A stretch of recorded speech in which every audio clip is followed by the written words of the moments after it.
Assalamu alaikum students, this is Muhammad Ibrahim. Welcome to Mishal education. Students, जैसे कि हम सबको मालूम है, करंट सिचुएशन में हमारे स्कूल्स बंद हैं, हमारे फिजिकल क्लास कंडक्ट नहीं हो रहे। मैंने कोशिश की है कि हमारे बच्चे उनका एजुकेशन डिस्टर्ब ना हो, तो मैं अपने चैनल के थ्रू आप लोगों को जो है प्रॉपरली चैप्टर वाइज लेक्चर दूंगा। तो आप उम्मीद है आप मेरे जो है इस लेक्चर से फ़ायदा ज़रूर उठाएंगे। तो हम आज मैट्रिक क्लास के जो है चैप्टर 9 मैट्रिक बेसिकली हम कह सकते हैं इस साल जो है 9 में भी फिज़िक्स पढ़ेंगे और 10 क्लास में भी फिज़िक्स पढ़ेंगे। तो हम चैप्टर नंबर 1 से स्टार्ट करेंगे जो कि 9 क्लास में भी है और 10 क्लास के भी सिलेबस में शामिल है। तो चलें स्टूडेंट्स स्टार्ट करते हैं। सबसे पहले फिज़िक्स की definition. Physics is that branch of science in which we study about interaction of matter and energy. Basically इस ब्रांच ये साइंस की वो ब्रांच है जिसमें हम मैटर के यानी मादे के बारे में पढ़ते हैं एंड एनर्जी यानी तवानाई के बारे में पढ़ते हैं और उन दोनों के दरमियान जो म्यूचुअल रिलेशनशिप होती है, इंटरेक्शन होती है, उसके बारे में भी स्टडी करते हैं। अब चलें ब्रांचेस ऑफ फिजिक्स के बारे में पढ़ते हैं। ब्रांचेस ऑफ फिजिक्स में सबसे पहले इलेक्ट्रिसिटी का नाम आया हुआ है। In this branch of physics we study about phenomena and the effect of electric charges. इस ब्रांच में हम जो है इलेक्ट्रिक चार्जेस के ऊपर जो फिनोमेना अप्लाई होते हैं, लॉस अप्लाई होते हैं और उसके इफेक्ट्स के बारे में पढ़ते हैं। उसके बाद सेकंड नंबर पे mechanics. In this branch of physics we study about motion of object with और विदाउट डिफरेंस ऑफ फोर्स। इसमें एक दो वर्ड्स गिवन है, एक विद डिफरेंस ऑफ फोर्स, एक विदाउट डिफरेंस ऑफ फोर्स। अगर आप इस डेफिनेशन को हम कुछ इस तरह से बताएं, इसको ऐसे डिफाइन करें, in this branch of physics we study about the motion of object with reference of force, with reference of force, तो ये मैकेनिक्स की एक ब्रांच बन जाएगी जिसको डायनेमिक्स कहा जाता है।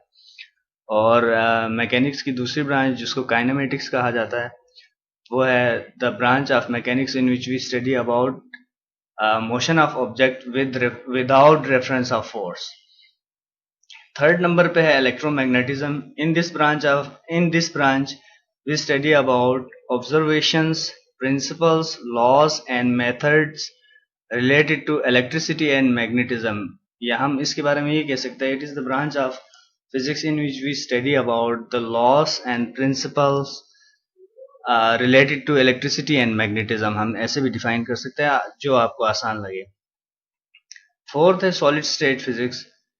In this branch of physics we study about the properties and structure of crystalline solids. Amorphous solids के बारे में इस ब्रांच में हम नहीं पढ़ेंगे, इसमें क्रिस्टलाइन सॉलिड्स के बारे में पढ़ेंगे। नेक्स्ट है fifth atomic physics। In this branch of physics we study about the properties and structure of atom, very easy definitions। Six, nuclear physics। In this branch of physics we study about properties, structure, relation and the relations of nuclei of an atom। एक atom के nucleus के बारे में हम study करते हैं, यानी उसके स्ट्रक्चर के बारे में स्टडी करते हैं और उसकी प्रॉपर्टीज के बारे में स्टडी करते हैं। 7 नंबर पे है plasma physics. In this branch of physics we study about properties of plasma. As we know that plasma is the fourth state of matter. तो हम जिस फोर्थ स्टेट ऑफ मैटर के बारे में जिस ब्रांच में हम पढ़ेंगे फिजिक्स के, उसको प्लाज्मा फिजिक्स कहा जाता है। Plasma basically plasma is a mixture of bare nuclei and the electron under highly ionized state। ये highly ionized state होता है जिसमें bare nuclei और electrons का mixture होता है। 8th branch है astrophysics।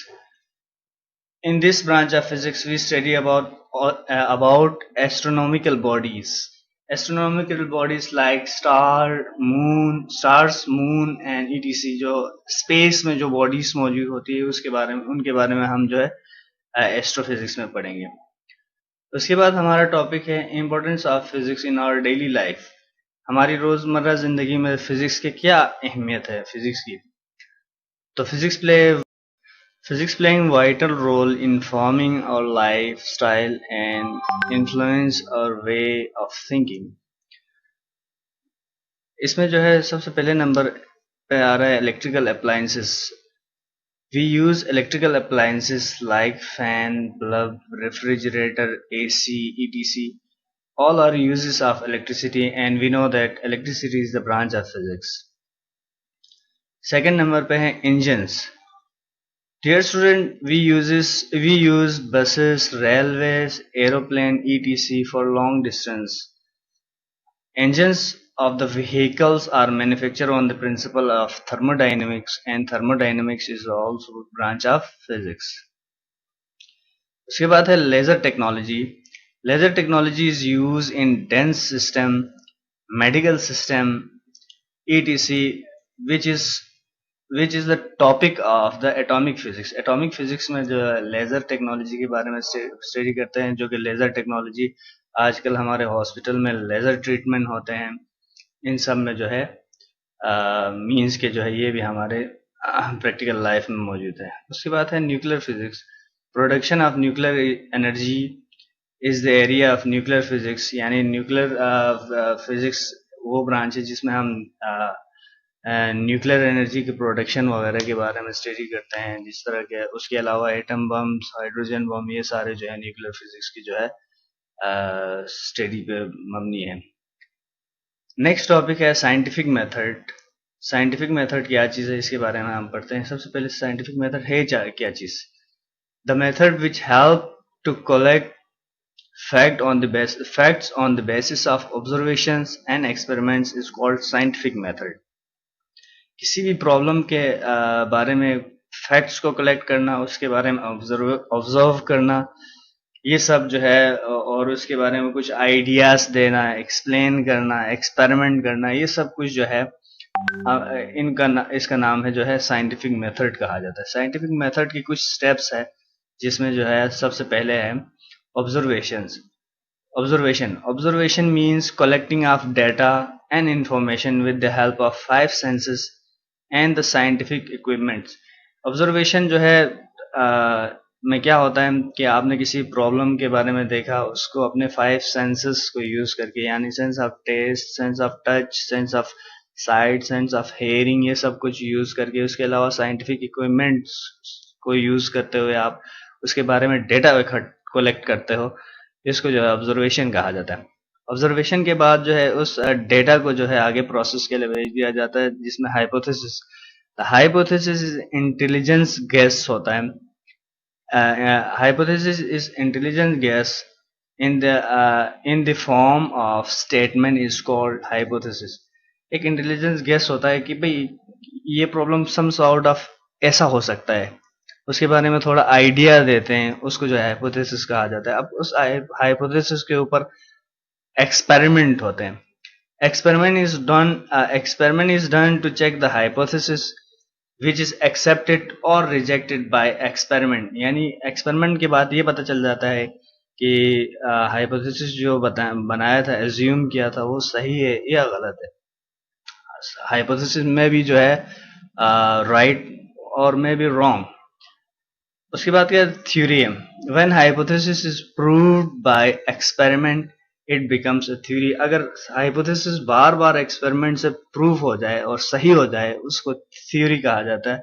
अब ये थ्योरी डिफरेंट साइंटिस्ट के पास भेज दिया जाता है. वो मजीद फर्दर उसके ऊपर जो है स्टडी करते हैं, उसके ऊपर जो है एक्सपेरिमेंट परफॉर्म करते हैं. उसके बाद वो थ्योरी जो है एक लॉ का शक्ल इख्तियार करता है, जैसे कि लॉ में लिखा, when theory become able to predict the facts it is called law. Dear student, आज हमने साइंटिफिक लॉ तक पढ़ लिया. नेक्स्ट टॉपिक, आगे के टॉपिक हमारे नेक्स्ट वीडियो में मौजूद हैं. हमारे नेक्स्ट वीडियो को देखने के लिए हमारे चैनल सब्सक्राइब कीजिए और बेल आइकन ज़रूर प्रेस कीजिए. Thank you.